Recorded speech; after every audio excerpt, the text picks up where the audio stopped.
Man, Volvo has just updated the Volvo S90 about a week after they announced that they're not going to continue selling it in the United States. And the thing about this S90, to me, I think it looks like a smash hit. It's definitely same sort of updates that we saw on the Volvo XC90 update. However, if you look at the rear end of this new refresh, it is a totally different design. And if there was one detail about the old S90 I wasn't too sure about, it was the taillight design. I thought they were a little bit too tall. I wanted to have them be in line with a specific chamfer that we have in the back end, but it goes further down than that. I'm going to show you exactly what I'm talking about. Doesn't make sense just trying to describe what it is I want to change. I'm going to show you exactly what that is when we compare it from a front, side, and rear. And also this new interior, which is probably the only thing about the new S90 that I am not a fan of, because I think the screen just got too big. It's not a big screen, but it didn't have to grow and stick up like it does right here. So before we jump into Photoshop and have a look at this beautiful Scandinavian, minimalist, stylish, classy looking sedan, let's have a look at what this is all about and where this is actually going to be sold, because they're reducing the markets for the S90 quite a lot here. So this article is linked down below. Is Motor 1 2026 Volvo S90. This is it. But it's not coming to the United States or Europe. It's not even going to be sold in Europe. Doesn't make sense to me. Why not?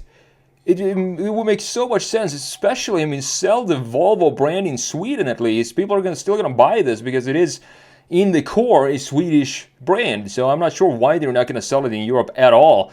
So a Volvo spokesperson confirmed that the 2026 S90 won't be sold in the United States or Europe.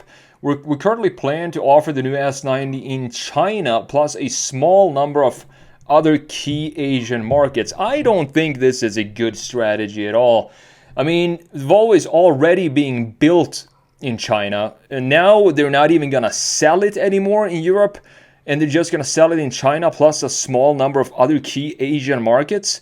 It's going to be a 110% Asian brand before we know it. I still want to have Volvo be present with their beautiful sedans in Europe at least, even though it's not going to come over here. So while the brand now offers a fully electric ES90, which I think looks good, it just, when I saw the ES90, it has these stubby, EV proportions. You can tell that it is an EV. I was looking forward to this refresh of the S90, the internal combustion engine, and see what they would do here. And I think they absolutely nailed the rear end, specifically the facelift there. Its largest gasoline-powered sedan is sticking around for the time being, despite a sales dip of 18.4% to 40,210 units in 2024. The numbers are still strong enough to warrant the investment in a second facelift. I'm really glad they did. That suggests Volvo intend to keep the S90 alive for at least a few more years. Now the SUV, the XC90's revised grille and matrix LED headlights now make their way to the S90 as well. Subtle changes include a redesigned hood, a redesigned front bumper. I think it's a lot cleaner now. It will still have the identity of a Volvo, obviously. And you also have new front fenders. Around the back, the taillights have been completely redesigned, and this is an interesting facelift because the majority of the changes doesn't actually happen in the front. It actually happens in the back, and that is something we rarely see. You also have two new paint options here. You have Aurora Silver and Mulberry Red. I do think this is the Mulberry Red that we're looking at here in the press photos, along with alongside fresh two-tone alloy wheel designs. And I do think the wheel design looks great, even though the old, I think there were 20 inches of the original 2017 S90 were just stunning, simple, elegant, single spoke wheel design. It was just beautiful. Inside, the S90 receives the XC90's larger 11.2-inch infotainment screen. Because of its size now, the new tablet-sized display no longer sits flush with the dashboard, and that is exactly what I'm talking about. Why I think this new screen is a little bit too big. It's not. You don't need it to be bigger. You can still fit everything within the old screen, and it was a lot better integrated in the dash. But for some reason, we just need bigger screens. It doesn't matter what sacrifices we have to make in order to fit it inside of the interior. So it now sticks out a little bit and comes standard with adaptive suspension, promising a quieter and cushier ride for the 2026 S90. Unfortunately, we're not going to be able to figure that out ourselves, whether you're in Europe or in the US, since they're not going to sell it here. So the plug-in hybrid variant Can cover up to 50 miles in electric mode, which is great. A great range for just EV mode. Whether the wagon will get these updates is unclear. Volvo sold 9,939 units last year, including the standard V90 and the rugged V90 cross-country. That is 4 times less than the sedan, and it hurts to see these numbers because I really want Volvo to be a big manufacturer of wagons, because that's, you know, the old 240, you have the 145, 245, 745, 855, and then you had the V90, the first generation, the 945 as well, V70. I mean, wagons has always been a huge part of Volvo's lineup, and it feels they're not going to build any wagons anymore. Instead, they're going to focus on crossovers and SUVs, unfortunately. So the facelift of the S90 will launch first in China this summer, with other markets to follow. However, the United States is unlikely to be among them. That's because the sedan is built in China, and as we know, we have these new tariffs now under Trump, and that's going to be 125% tariffs on this, so Volvo can't make any money selling these cars here, unfortunately. The company has confirmed that the 2026 S90 won't be available in the US or Europe. Very, very sad, because I think it's a beautiful looking design. So with that said, let's jump in to Photoshop and let's have a look at this design in detail. From a front, side, rear, the interior, compare it to the old one. These are the old wheels that I was talking about. I think they look absolutely stunning on the 2017 version of the S90 with these. I do believe they were 20-inch wheels, and I think honestly, if I look at these wheels right now, I think I would find myself an old pair of these 20s. I'm gonna say they're 20s because they look like 20s, and slap them on to the new design down here, because even though these designs here, the wheel designs, look pretty elegant, I do prefer these old ones because they have a much more simple design.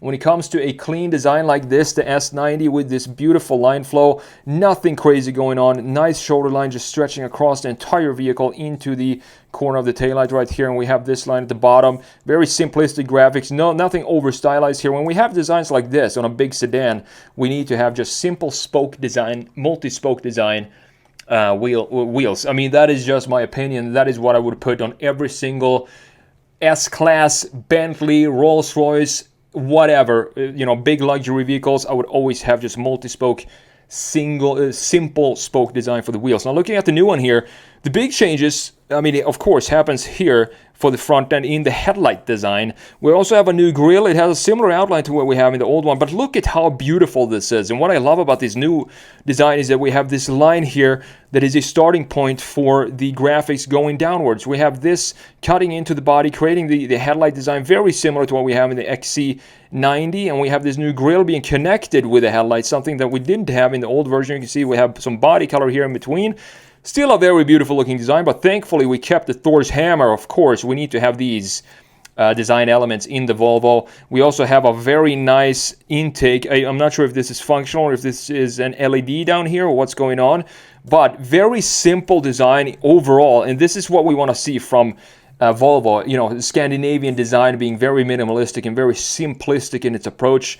I'm not sure if I'm a huge fan of this color though. It feels I don't know, it feels a little boring to me. I would more want to have a brighter color to show off the surfaces and the body lines of the S90. I think that would suit this vehicle better. We also, looks like we have some sort of chrome stripped trim piece at the lower section of the vehicle. I could be wrong. This could just be reflections of the top part of whatever this is standing on, the studio. I do like that we still have this line in the center portion of the car that has some sort of connection to what's going on here in the back. Now looking at the side view, again, these wheels for the 2017, some of the best wheels Volvo has ever made in my opinion. And here you can almost see what's going on in the rear end design.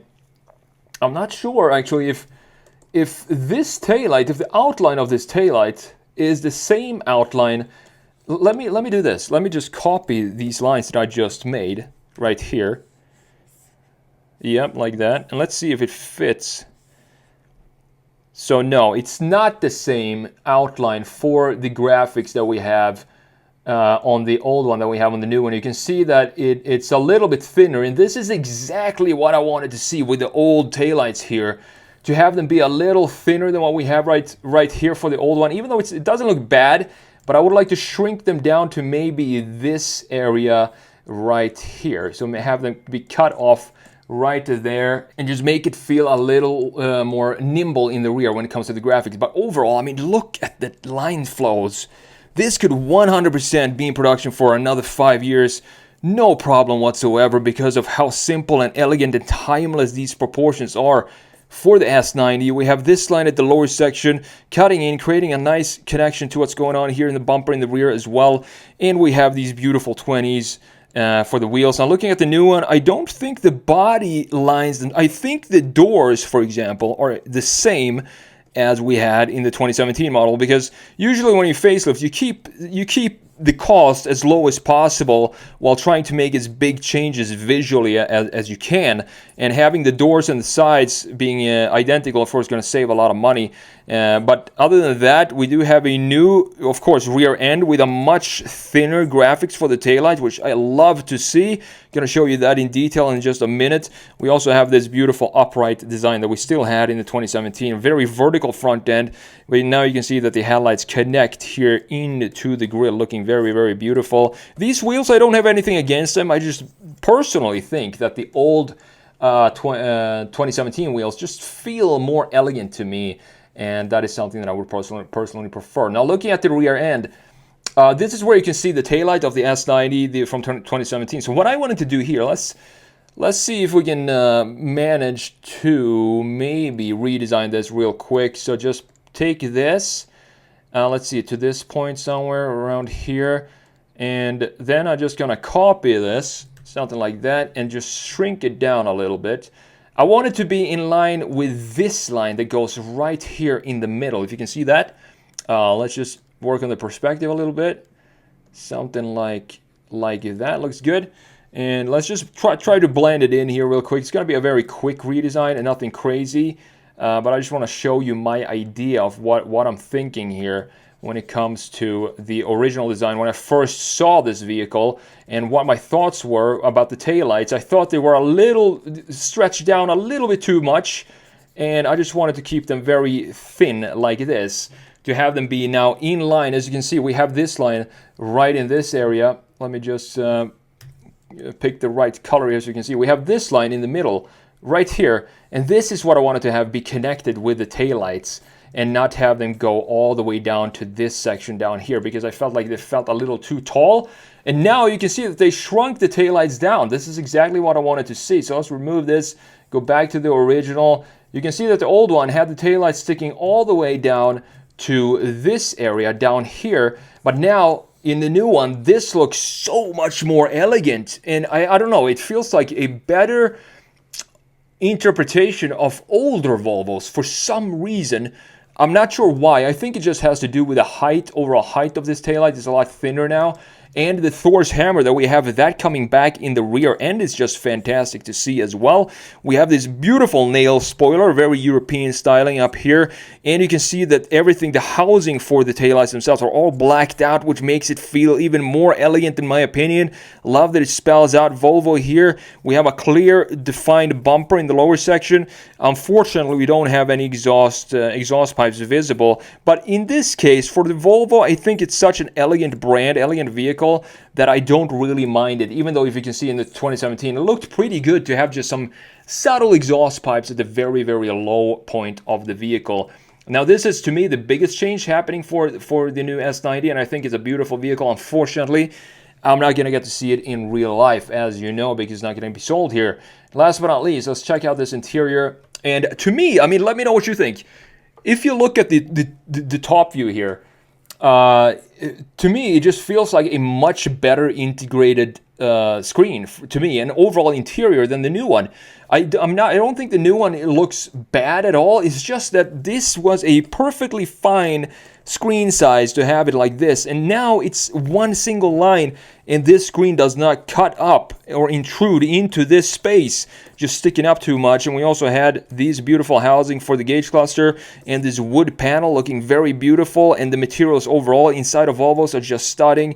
This area is nice too. Now looking at the new one, unfortunately they had to increase the screen size. So now it sticks up above this line, which I don't want to see, because now it's not as elegant and as beautiful as it used to be, because we have this iPad now, iPad style infotainment screen.